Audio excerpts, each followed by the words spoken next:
বর্তমান এই ভিডিওটা যেখান থেকে দেখতেছেন আমরা কিন্তু শুক্রবার পিকনিক খেতে যাচ্ছি।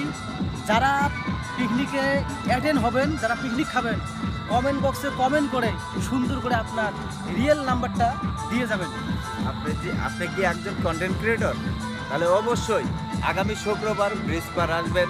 আমরা একটা পিকনিকের আয়োজন করেছি, এই আয়োজনে আপনিও শরীক হতে যাচ্ছেন। তাহলে অবশ্যই ভিডিও কমেন্ট বক্সে আপনি আপনার নাম্বার লিখে দিয়ে যাবেন। আপনি কি কন্টেন্ট ক্রিয়েটর? আপনি অবশ্যই আগামী শুক্রবার ব্রিজ পারে আসবেন এবং আমাদের সাথে যোগাযোগ করে নাম্বারটা দিয়ে যাবেন। বর্তমান এই ভিডিওটা যেখান থেকে দেখতেছেন আমরা কিন্তু শুক্রবার পিকনিক খেতে যাচ্ছি। যারা পিকনিকে অ্যাটেন্ড হবেন, যারা পিকনিক খাবেন, কমেন্ট বক্সে কমেন্ট করে সুন্দর করে আপনার রিয়েল নাম্বারটা দিয়ে যাবেন। আপনি কি একজন প্রকৃত কন্টেন্ট ক্রিয়েটর? আপনি যদি আমাদের পিকনিকে থাকতে চান তাহলে স্ক্রিনের নাম্বারে যোগাযোগ করে আমাদের সাথে পিকনিকে যুক্ত হতে পারেন।